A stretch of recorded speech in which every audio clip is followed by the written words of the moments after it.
This podcast is part of the Deluxe Edition Network. To find other great shows on the network, head over to deluxeeditionnetwork.com. That's deluxeeditionnetwork.com.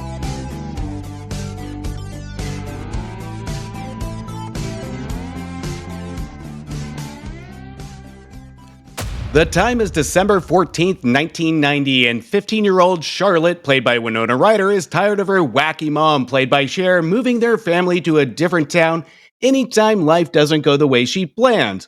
When they move to a small Massachusetts town, Mrs. Flax begins dating shopkeeper Lou, played by Bob Hoskins.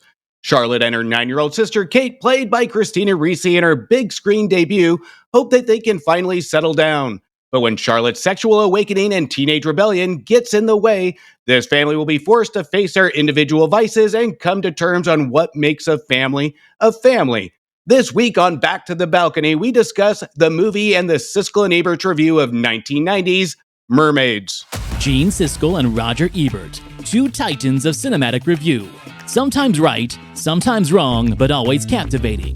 Your hosts Antonio of the Cult-Worthy Cinema Podcast and Justin Henson of the Movie Wire are here to take you back to the balcony.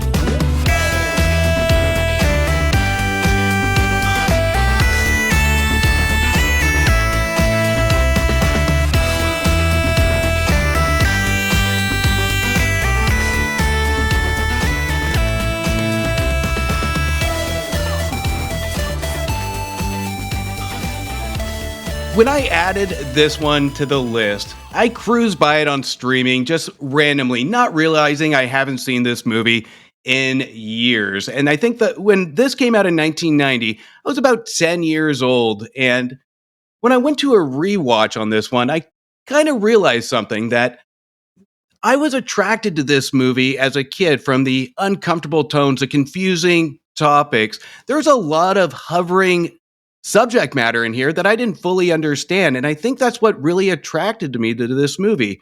I know we just recently did Great Balls of Fire, and it realized to me that these two have some similar tones, some uncomfortable topics. And back then, I liked that movie too.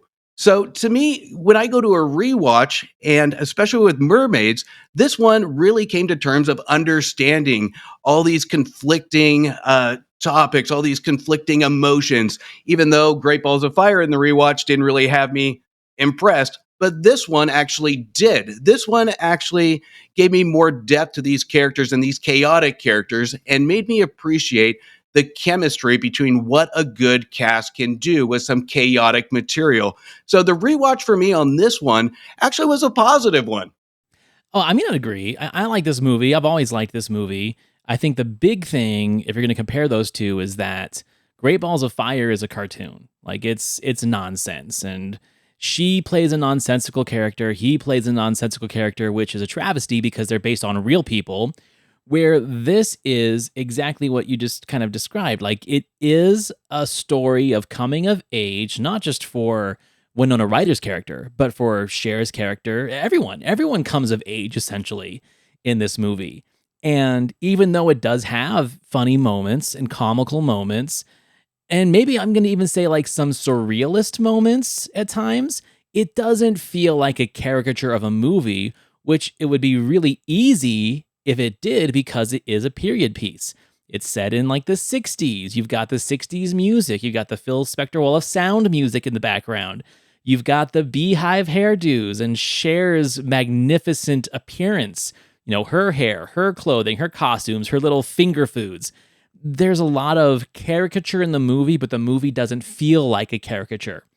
And I don't think it's bad at all as a grown man or as like a young man when I saw this movie for the first time to like it. It is a very female-driven movie. It's a very female-driven plot, but the male characters in it are easily identifiable and empathetic when you're a kid and when you are a grown man, because you find different people to identify with. Now, I watch this movie probably once every couple of years because it's one of my partner's favorites. It's on the shelf. We watch it quite a bit. She loves Cher. I love Cher. But this is, I think, one of Winona Ryder's biggest opportunities of that time of her career to lead the movie, right? She's not just the female interest. She actually is like the protagonist. The movie is told through her point of view, and she does a really, really good job with it. And I think that this movie's been slept on for a very long time. And if people went back and rediscovered it, it could be like a cult classic. It could have a resurgence in popularity because at the end of the day, it's a really good movie. It is, and who doesn't like Cher, by the way?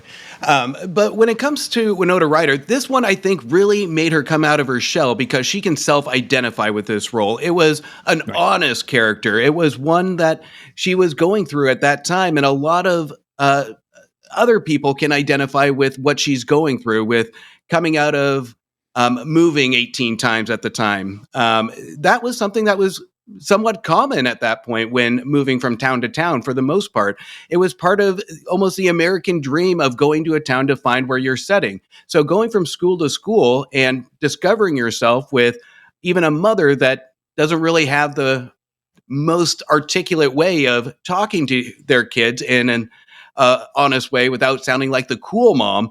This is where I think a lot of kids can relate, even in relevance to today, where we are trying to really self-discover who we are and how we're vocalizing it. Because if we look at this period piece of the 60s, there are a lot of details here that really does shoot to the setting, but the family isn't the most normal family. I mean, you have a single mom in the 60s that still kind of goes out and meets men, and when it doesn't work out, you pick up and leave. So this is something that moms normally don't do in reality today, is when things don't work out with men, you pick up your family and you leave. So to me, this is a unique situation, and to me, the most grounded ones are the kids. These are the ones that actually speak to kind of reality and the normality of the family environment. And I think it was smart by the writers, these newcomer writers, to really amplify the thought process and move this story along of how this family handles conflict. And I'm gonna touch on it in a little bit, but when we get to the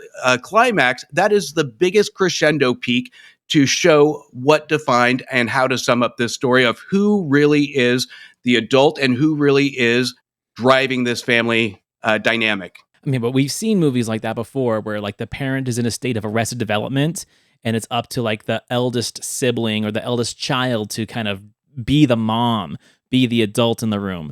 And that's kind of what this story is. And you bring up an interesting point because, you know, in the 60s, this situation with Cher being the single mom that keeps dating guys, breaking up and leaving in pursuit of her own happiness. I mean, we've seen this done again too. I'd say the most shameless version of it is back in like the early 2000s. Susan Sarandon and Natalie Portman did that movie Anywhere But Here. It's essentially the same movie, just minus the little sister. I mean, beat by beat, it's almost the exact same movie, which bugged me when that came out. And even back then, that was kind of taboo too. And now we're in this world where, yeah, I agree with you where like not every mom does this, but now that we have social media and now that we have, you know, these single mom influencers are like, no, you deserve the happiness to go out and get what you want. And they break up families. I'm not trying to be like on a soapbox and say that, you know, they're in the wrong because you never know anyone's story. But the movie doesn't feel taboo anymore. Like the movie kind of feels like this is what people kind of should or can do without as much shame or guilt or remorse from society or publicly. And that's what brings me to Bob Hoskins' character. I think that's such a mature story to tell where, you know, he's a transplant into this small town, right? So he doesn't necessarily have the small town mentality that these people have of like, oh, this single mom that's run out on her husband or husbands and has multiple kids from different fathers. He's like actually really progressive about the whole thing because, you know, he is kind of a transplant. He's seen women like her before and it doesn't scare him. And I think that's an excellent place to be as the male character of this movie where she can sit down and serve him his little finger foods and tell him about how she had like one night stands with these men and that's how she has these kids and all these crazy like sexual escapades. And in a sense, he's fascinated by it. He's not scared by it because he's a mature man who knows that he's an adult, she's an adult, he's looking for an adult relationship. So it builds that tension between them as the movie goes on where she's not really an adult. She actually still is a child who doesn't know what she wants, and he's offering her stability for the first time ever.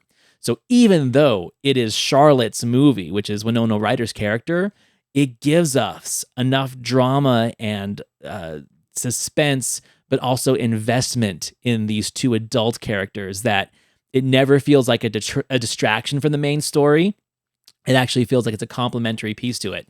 I've always had that problem with that movie, My Girl, too, is that I always felt that the relationship between Dan Aykroyd and Jamie Lee Curtis is a distraction from what the movie's really about with Veda and her coming of age. I always feel that's like kind of heavy-handedly inserted in there.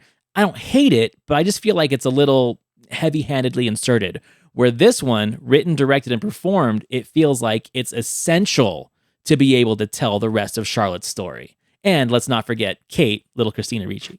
Absolutely. And I love the contradiction and the conflict between these two because they are opposites, and it goes into that opposites attract. And we can go into the Bob Hoskins character on intent, right? The intent of why he's attracted to Cher. The movie never really addresses it. We can just assume to it.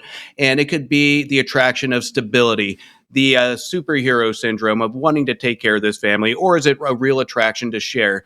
Because we get that example in the movie where he kind of takes ownership, says he can cook a pot roast, he paints a room, and then we have that interesting scene where Cher says you accomplished this in all one night. And we get into that jealousy argument. So, and that's where we get a real firsthand conflict between these two. And it's an interesting relationship that they have. And when we get into even the climax that we'll probably talk about is the scene that really kind of sums up their relationship. After they have that argument of the jealousy of Cher and Bob Hoskins saying, these are my kids, I will raise them how I want. We have Bob Hoskins on the phone at the hospital towards the end, wondering if he should say something. We know he does, but he can't. You can almost speak for him saying it's going to be okay, but he can't do it. And he just hangs up the phone. So it's a mutual respect that we see this relationship between the two grow, and we can kind of almost connect the dots. And it's not heavy-handed because we want to insert the dialogue for these characters on what to say. And I think that is brilliant writing and an impressive feat for especially these newcomer writers. I mean, they did have some foundation to work off of. It was based off of a novel, but you and I talk about this all the time where sometimes I think it's more challenging to adapt a novel or a previous screenplay or a foreign film than it is to create an original work, because you have to be able to write in someone else's voice, but in your particular rhetoric, right? That can be challenging. I think the movie adaptation is the perfect example of that, where it's like you got a brilliant writer who's hired to adapt a novel or a story that doesn't really have a way to adapt it into something interesting. So it goes off the rails. I think that's a really great insight into the challenge of writers adapting other people's material. Or you've just got the hacks that will just, it's take the basic bare bones and just put the hero's journey through it, and it doesn't even have any recognition of the original works. So having these writers make it this really strong female-led story with 3 very strong female performances, I think one of the things that I am most impressed by is that we all know Cher is kind of a diva and really likes to own a set and own a scene. Every movie I've ever seen her in, she's the powerhouse. Witches of Eastwick, perfect example. Like, she overpowers the other two, but her character's kind of written that way, so it works. In this film, though, even though she is a powerhouse, that's the way she's supposed to be. And the way that Winona Ryder is able to channel her energy and really add it into her character of like, she's always obsessed with all these things like religions or mythologies, because she's not a normal girl. She hasn't had time to live a normal life. She's a transplant from town to town to town. She's collecting all of these idiosyncrasies from all these different adventures that she can't even think normally. She has inner monologues, right? And that's the thing that I think really makes this movie work, is that it's not just the Cher show until it has to be. And that's a very, very careful precision direction from Richard Benjamin. Directed My Favorite Year. He's a great actor, great comedian, and it just feels right. It feels right the way this film is directed. It had 2 previous directors. It had Lasse Hallström first, who would have made it very slow, I'm sure, and over dramatic and probably painful. I think in his version, Charlotte was supposed to commit suicide at the end. He left the project. They brought Frank Oz on, who was going to probably make it more whimsical and funny. That didn't work. And so Richard Benjamin found like the perfect middle ground, right? To have enough humor, but enough drama to really make it work. And, my hat's off to him for sure to make that kind of film, especially as a male director and, primarily known as a comedic director. Yeah, and he nails it. He makes it work, and especially in his character direction that you already touched on, it is a controlled performance throughout, because when we do kind of reach the end, that's where it's all in. That's where everything really does have to shine. And I think Cher realizes this, Winona Ryder realizes this, because we get into that religious piece of it where it's her only attachment. This girl will be attached to anybody that shows stability, whether that's God, whether that's the nun she meets in the shoe shop, whether that's the 26-year-old boy. So she's desperately looking for an attachment throughout this movie. And when we get to the one argument between the two at the end, that's where Cher really does kind of own it, because she has to own it. This is where she's stepping up as a mother to really show that all these actions that have happened within this family that she is allowed to happen has kind of just come crashing down to a traumatic event. And I think it was brilliant character direction to really hold these characters back in their own individual worlds to really save it for that big climatic scene at the end that really does attack it as a sucker punch to the gut. Before we get into that tragedy part of it, because you can't be an 80s, 90s movie without a tragic moment. You can't have it without a My Girl moment, right? We'll get to that in a second. Let's talk about Michael Scheffling for a second. Jake from 16 Candles. It's interesting that you brought up the Great Balls of Fire connection, because, we have two Winona Ryder roles where we're dealing with a premature sexual awakening. And I feel that is something that was really kind of prevalent in the 80s and 90s in teenage movies. It practically was the whole blueprint for John Hughes films. It was practically the whole blueprint for a lot of the 80s teen comedies of like this sexual awakening of 15 to 18-year-olds who weren't ready for it. And either they were really excited or they were just way terrified and not ready for that kind of experience. It's interesting that you did have Great Balls of Fire, and then you had this, and then like a year or two later, you had Man in the Moon with Reese Witherspoon. Very similar in the sense of like a too immature girl having her sexual awakening a little too young.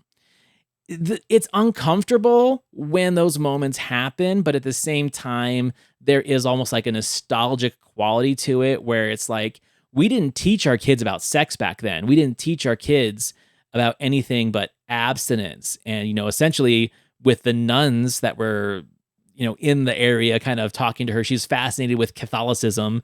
And so she thinks that everything is like original sin. And if anything, that's what drives her to be a little bit more daring. It's an interesting character turn where she goes from someone being afraid of everything to letting her inhibitions go and being kind of sweet talked and in many ways taken advantage of by a much older guy. That's very carefully handled in this movie, unlike Great Balls of Fire, where Great Balls of Fire felt almost exploitive. This one feels, like I said, there's a real heavy hand of empathy towards this character where it's like, she doesn't feel like she's being taken advantage of. Us as the audience might see it that way, like I kind of do, but we get to see the repercussions of it where she's not happy about it. She's sad about it. And she just doesn't feel rewarded like she thinks she would be. And that's a common trope we see in a lot of these movies from the 80s and 90s. And it's interesting that we're seeing this kind of story told in 1990 because they were really kind of getting away from that as that decade went on, and you barely see it anymore at all unless it's, I'm not going to say exploited, but like played like in the Euphoria or Challengers, where it's almost artistic eroticism, and this isn't that. It's an interesting thing that when we get to the critics, they don't really talk about that moment. They really don't talk about that scene. But I think it's a very important scene, especially when she's up there by herself after he leaves in the tower. That's where she really gives, I think, her best performance of the realization of what just happened and what the repercussions are. and especially the repercussions of what happens next in the terms of the tragedy and the character conflict with her mom. It's a very, very heavy scene for the very, very heavy subject matter, but not once did I feel that it was exploitive. No, I don't think it was exploited, but I wouldn't say that it shocks me. And it goes into my cynical side of it because in the 80s, when we take a lot of these movies with teenage sex, I mean, sex sells, studios found that out. And we saw quite a bit of that in the 80s, especially when we were introduced to the PG-13 rating going into the later Right, 80s. But I think this one is handled well, to your point, much better than Great Balls of Fire. That was just cringy and hard to watch. This one, it really creates points between these two individuals, these two, well, one teenager, one not so much, but they're both constrained by religion. And this is where they both have rules on what they can and can't do. One is a little bit more mature, obviously, but the other one is a teenager, and feelings of teenagers outpower all. And this is where it does handle it pretty well, where we see the Winona Ryder just come out and just unleash her urges when it comes to all the frustrations, whether that's teenage emotion, whether that's frustrations at home. All of it's coming out in the verge of uh, a sexual nature. And I think it is handled well because they could have really pushed this and they didn't. And it really goes into self-realize of what's more important, selling the sex or selling the belief, selling the story, and selling these characters. And they did a fantastic job. And we go into that direction again. And the writing here, and it's almost spot on. We're not going too far. It's handled absolutely spot on to really balance that, to prove a point, but not have that 80s motif of the sex sells when it comes to teenagers on screen. And it also adds to the fabric of the mother-daughter relationship where like the mother's in a state of arrested development, is highly sexualized, right? Which has caused her daughter to grow up very, very prudish and censored and shut in. And the whole kind of, I think, point when we get to the end of the movie, after the tragedy happens, is that Winona Ryder's biggest fear is becoming her mother. And with each decision that she makes as she, ends up having the sexual encounter with Michael Scheffling, and then all the things that she starts doing, the rumors about her in high school, she is eventually going to become her mother. And the point of that is there's nothing really wrong with that as long as the mother doesn't try and suppress it and just helps foster her into the best woman that she can. And I think when we get to our critics, some of them have an issue with that of like, oh, this ending just kind of ties it up with a bow. I disagree. I think the ending is very poignant because what it's done is it's allowed everyone to forgive each other for all the years of just being transplanted from town to town, going from lover to lover, from father figure to father figure, from school to school, and then allowing their own selfish distractions lead to a personal tragedy that almost ends up in the death of a child. And instead of blaming each other, which is their first instinct, they realize that they can use this as an opportunity to make them stronger. And that's the bow. And I feel like our critics didn't really see it that way, or at least one of them did. So before we get into their conversation, what are your thoughts on the often talked about in its reviews of it not really having a stable message or a stable tone, where it doesn't really feel like it's all the way a drama and it's not all the way a comedy, and then it's just a little too light at the end? That was every critic's kind of complaint when I went back and read them. But what do you feel about that? To me, this is where I think a lot of critics miss the mark on it, because the holistic message here is family, and there is no family that's not chaotic. And what we have here between the dialogue, the characters, the direction, everybody is going in complete opposite directions and complete cinematic chaos in a controlled level, because here is characters that are all going to conflict, to their own decision making, to it's just, you name it, these characters cover it. And this is what family is all about. And I agree with you, is I think this ending is spot on perfect, because it takes a tragedy to kind of bring this family together. And this is where it really banks the question of whose fault is it? And this is where the entire family almost has to take responsibility, because was it the daughter trying to hook up in the tower, or was it the mother that led the daughter to do that? There's a lot of moral questions here to really tie together. And it's like the saying always goes, it takes a tragedy to bring people together. And this is what we see in that, is to self-realize that things need to change to really solve this family. Everybody has a level of guilt here. So it's not treated as a bow at the end of the movie, in my opinion, because this is the pure definition of what a family is. So to me, I think this one is a very controlled chaos, and it's done so on purpose. Agree. And MVP to Bob Hoskins. Like, you and I always love him and stuff.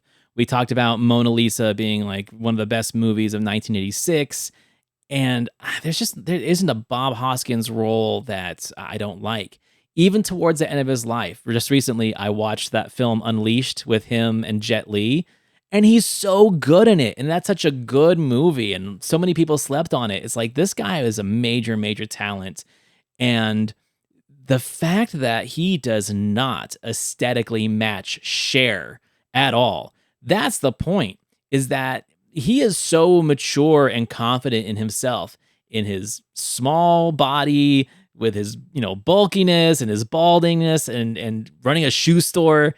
But he has confidence in himself, and he has confidence in his own personality. And that is what makes him such a great, great character in this movie, is because he is perfectly comfortable and mature enough to walk away from a bad situation and not chase her when she doesn't want to be chased. He's pissed about it, but she's not used to that. She's used to guys chasing her so much that she has to flee the state.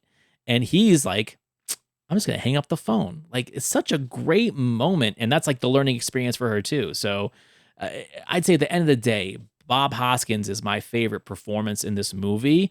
And that's a big thing to say, because this movie is full of great performances. You can take Bob Hoskins in any movie, and I can almost guarantee he's going to be my favorite performance in any of the movies, because hands down, he's one of the greatest performers, in my opinion, of my time. And honestly, I would date Bob Hoskins because he's that lovable. Right. He'll bring bagels in the morning. Yeah, he is impossible not to love in any movies, and he's an incredible talent. Hey, coffee lovers, Antonio and Justin of Back to the Balcony here, and we've got something special for you. If you're looking to start your day with a perfect boost, you need to try Bulletproof Coffee. This isn't your average cup of joe. It's packed with high-quality ingredients designed to fuel your body and mind. Whether you're powering through a workout, tackling a busy workday, or just need the extra edge, Bulletproof Coffee has got you covered. And guess what? We've teamed up with Bulletproof to give you an exclusive deal. Use code B2B, that's B, the number 2B, at checkout to save 20% on your order. That's right, 20% off just for being a loyal listener. So don't wait, head over to Bulletproof's website and experience the difference yourself. Your mornings will never be the same with Bulletproof Coffee. Thank you for listening, and now back to the show. All right, so as they get into this, it is Roger's introduction to the film. Our next film is named Mermaids, and this is one of the stranger and more offbeat films of the year, starring Cher in a story set in 1963 about a woman named Mrs. Flax who has had bad luck with men, starting with Mr. Flax, if in fact there ever was a Mr. Flax, and who moves to another town, taking her 2 daughters with her whenever another relationship busts up. At the last count by her teenage daughter, that has been at least 18 times. The daughter is played by Winona Ryder. This is her third alienated teenager role in about a month, and unlike her mother, she's completely ignorant about sex. Introducing the film, saying that it's an offbeat film was really interesting to me. I don't feel like it's an offbeat film. And 1990, that was a year of offbeat films. So this is right at the same time that Edward Scissorhands was in theaters. So she literally had like 3 movies all in the same year where she plays an alienated teenager. More mature in the other ones, younger in this one. But I don't know why he calls it offbeat. I feel like it's pretty even keel, in my opinion. I would kind of agree to Roger to an extent, because part of kind of what I said in the beginning is there is an unsettling tone. There is some unbalance to it. There's just a big question mark on where this movie is going, because it doesn't feel structured. It feels like it's kind of all over the place when it comes to what's happening. It doesn't follow a typical storyline that we would normally see in a movie like this. So to me, it is a little bit bizarre to an extent. And I kind of go into the tone of that, where it just really feels like it's hard to explain on what this movie is trying to do, on where it's going to go. So to me, I can kind of see it, but at the same time, I can see where it is trying to accomplish something by the end of the movie that you know it's going to accomplish. But to me, I think it is a little oddball when it comes to the structure of this kind of movie at that time. I just think it's an interesting conversation, especially for like a period piece, because, for example, American Graffiti basically takes place around the same time. I would call that offbeat because there is no story structure to that. It's a meandering film. I've talked about those before, like Richard Linklater movies are meandering. This does have more of like a solid story. I think maybe the offbeatness to me, if I had to define it, is the fact that they are in a very conservative town and they are not very conservative people. I mean, Cher's Jewish as all hell, and but she's also kind of like a secular Jew. She doesn't really have a belief. She lives her life out of magazine photos. So yeah, that character is quirky, but I mean, it just seems like, when you talk about Edward Scissorhands and Welcome Home, Roxy Carmichael, the other two Winona Ryder movies of the year, those are much more offbeat to me than this one. Maybe I'm just looking into the definition of the word offbeat a little too strongly, because even watching this just the other day, I'm like, I don't feel it offbeat. It just feels like a movie about a quirky family in a conservative town and, the things that happen to them every day. I think the one thing, if we were to look deep into the offbeat comment, if we take a lot of these movies from the 60s that portray a family, and we look at the conservative visual of a family in the 60s, this one isn't traditional. Like you said, it does have kind of a uniqueness to it that can throw off the vibe of what studios might be wanting to look for. So I think it's going to be Roger's definition of offbeat 100%. I mean, he is the guy that gave us Beyond the Valley of the Dolls, but I digress. The mermaids persist in treating them as colorful and lovable types is sort of perverse, but it's sort of entertaining too. What's intriguing is the way the performances, especially by Cher and Winona Ryder, stubbornly insist on the perversities of their peculiar characters, even while the movie seems to be going for a happy ending. Mermaids is not a very likable film, but I liked it. That's such an interesting comment again. It's like not a likable film, but he liked it. I'm glad that he liked it. It's the mindset, but also, like I said, this wasn't a film written for guys in their 30s and 40s like we are, right? This is a film that was kind of written for families and more than likely female audiences. But they gave you two characters to identify with, Bob Hoskins and Michael Scheffling. I think that the quirkiness of the characters is what brings you into the story and keeps you in the story.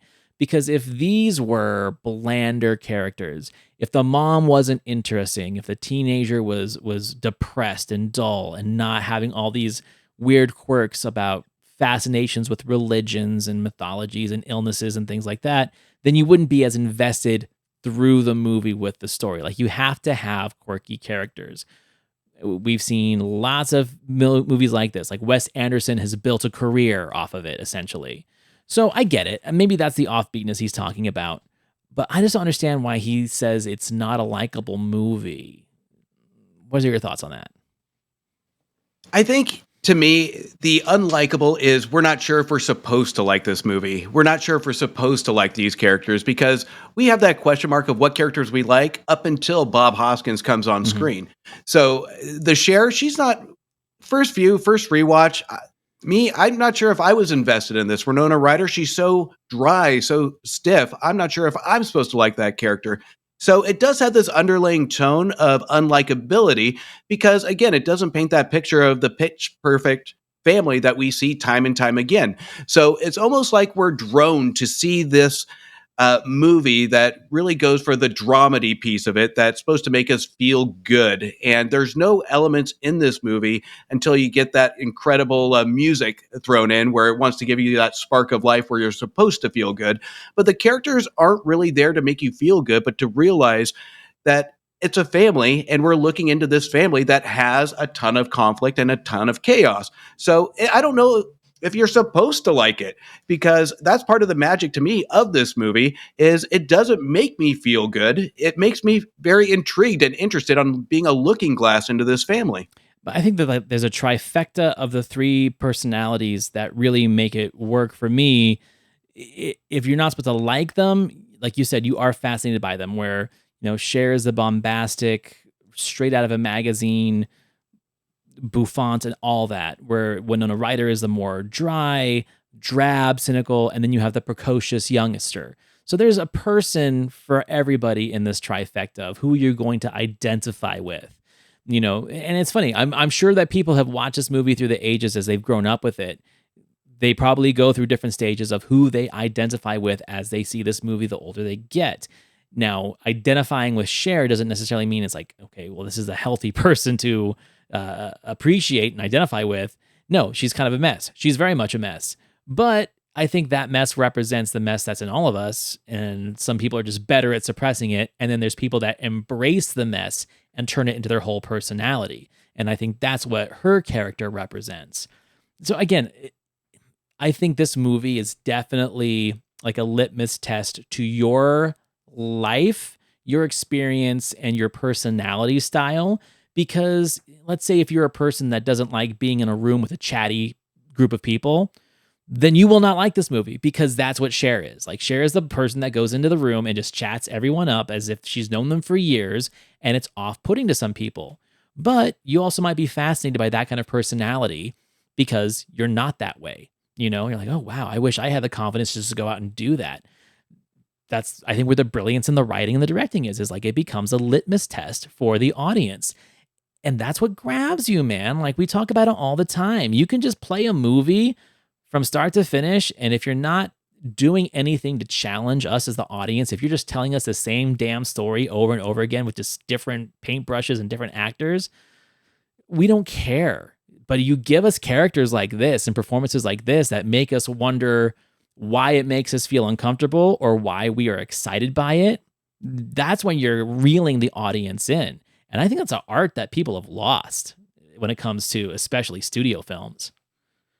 Yeah, I think you're absolutely right. I mean, a movie that can tell you kind of this is who you are, this is who you want to be, and whether you like that or not is going to depend on the person. And that really does show the expert writing on how to define and how to really emotionally affect somebody that's actually watching.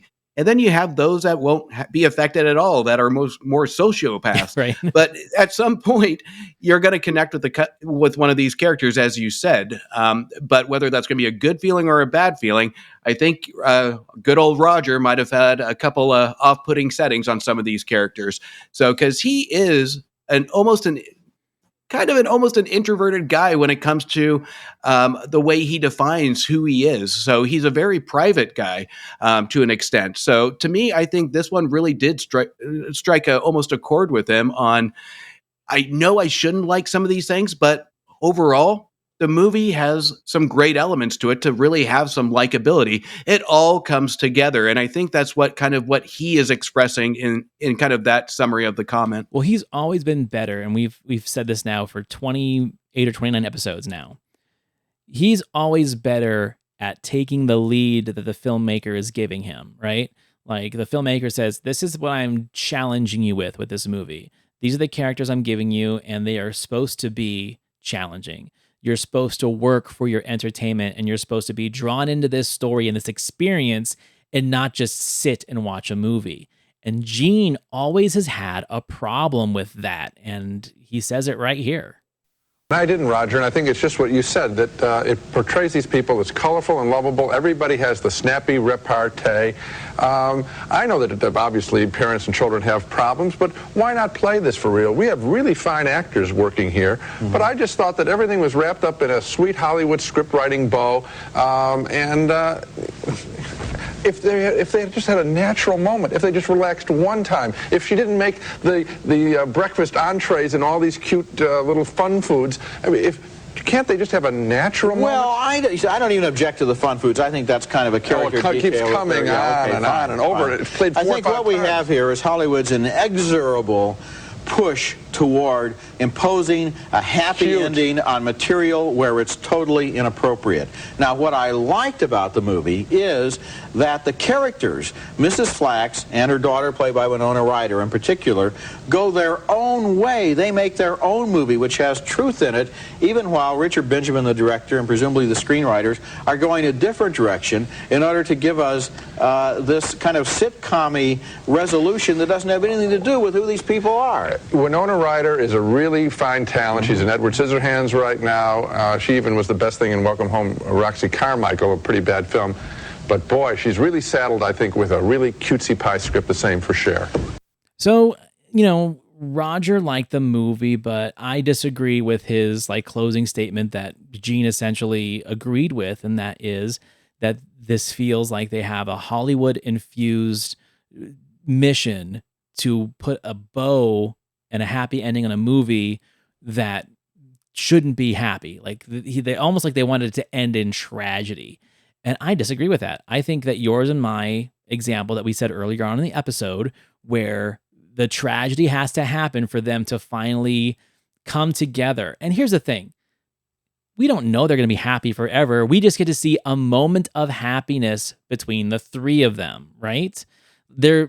I think the perfect example of that is you never see them sit down for an actual meal in the movie. Their entire life, they're being made these little hors d'oeuvres and appetizer and finger foods that the mom gets out of magazines because there's no love or sincerity behind it. It's all self-serving.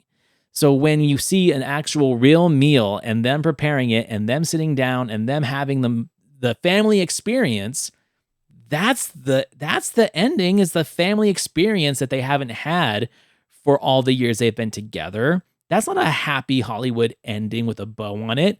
That to me is just the way this family is moving forward from this chaotic life they've been living.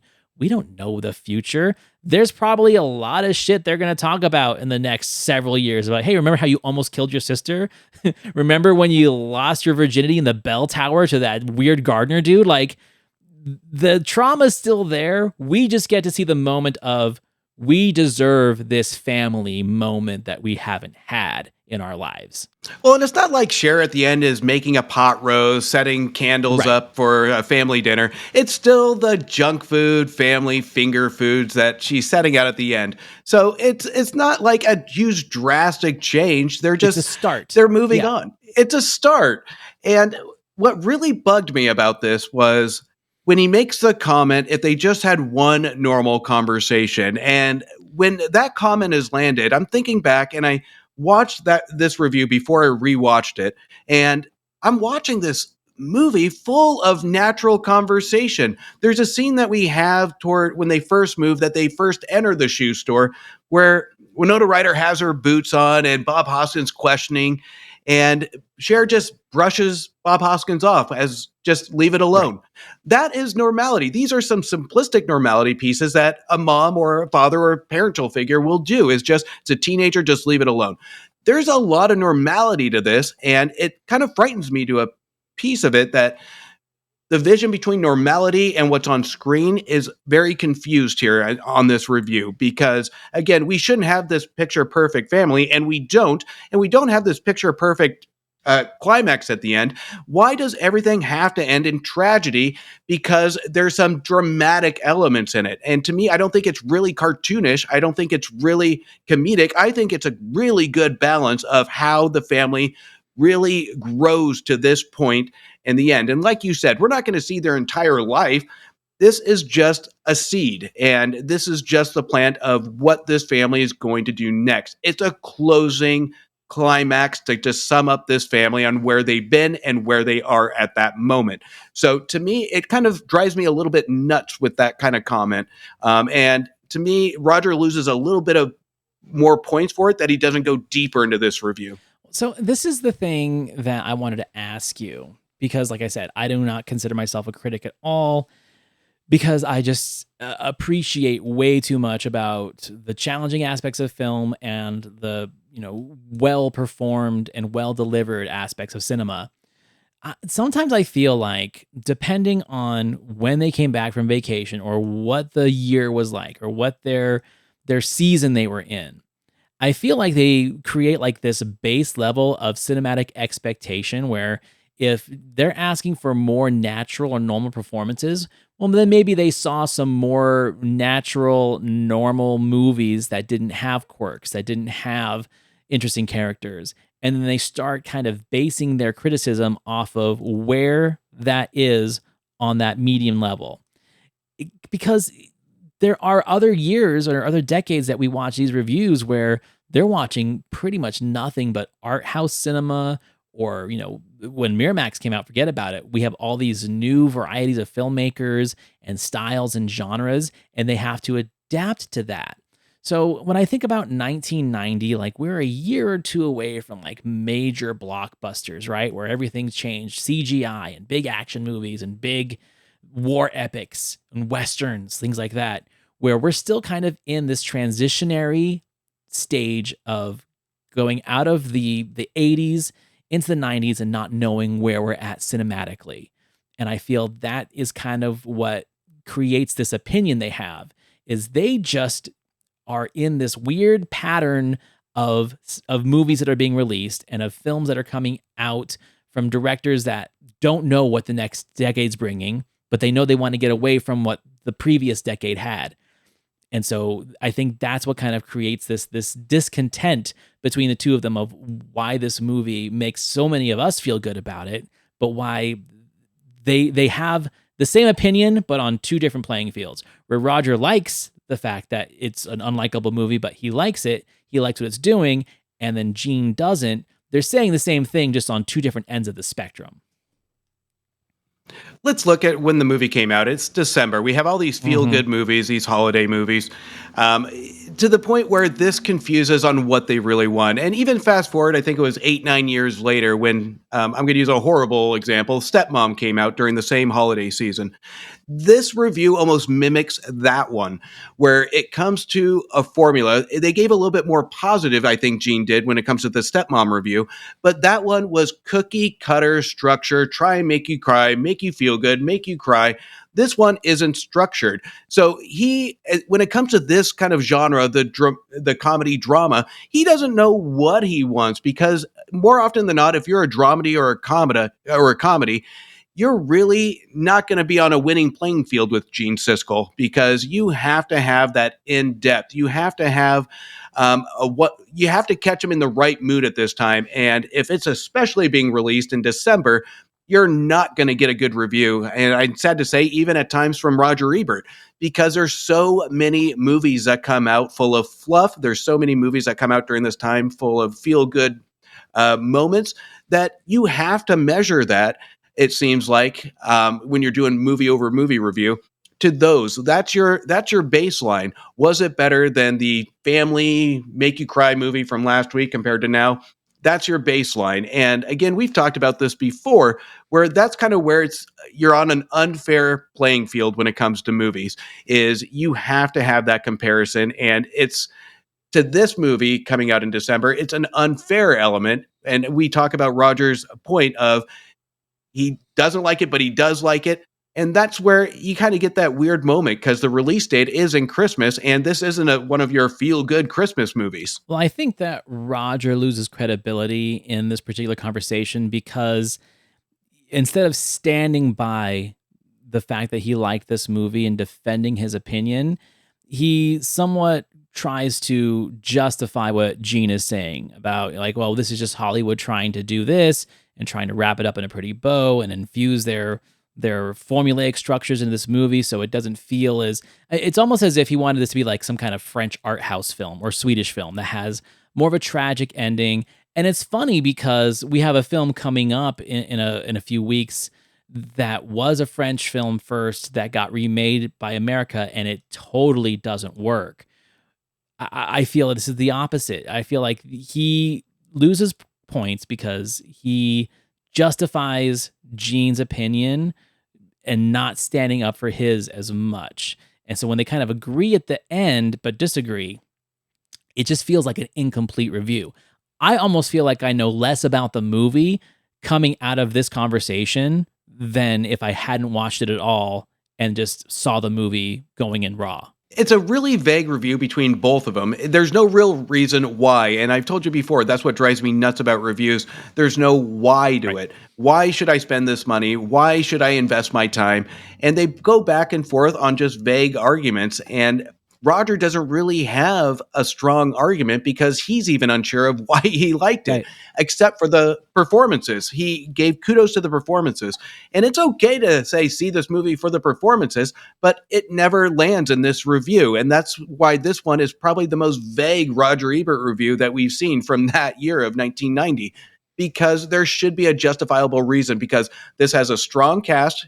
This has a very unique story to it based on the subject matter. So there should be some things to take out of it. If anything, it's the uniqueness of it all. Now, whether this came out at the end of the year for the intent of being a quick Oscar nomination, which would have been a little stretch out of overconfidence, who knows? Or this was just one of those family fluff comedies.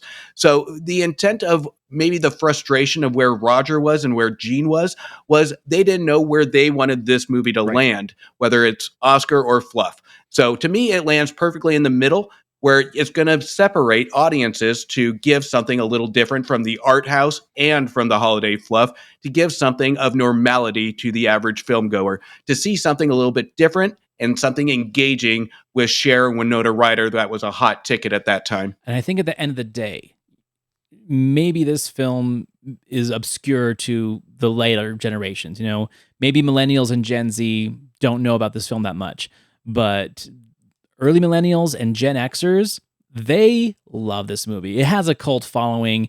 I don't even want to call it a cult following. It just has a following of the people of that time.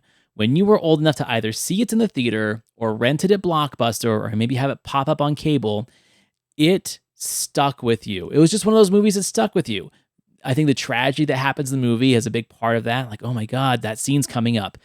I've seen this movie dozens of times, and every time I'm like, oh, that scene's coming up.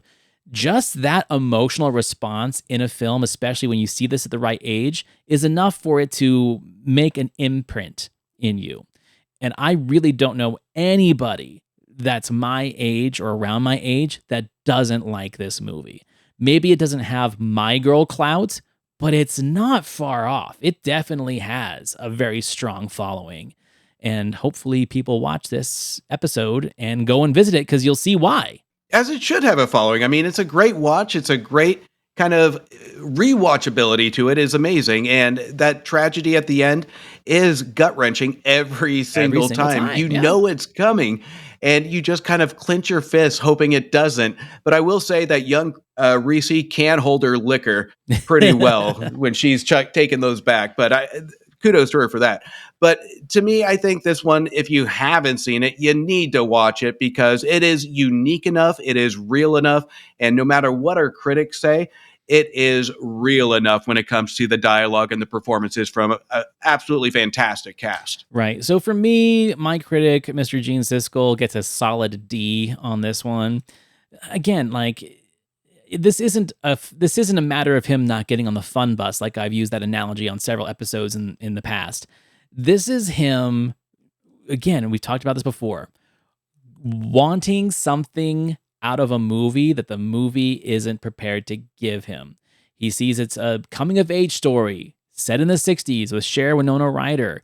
Okay, I know what I want in this movie. And when it doesn't deliver what he wants, he refuses to accept what it is.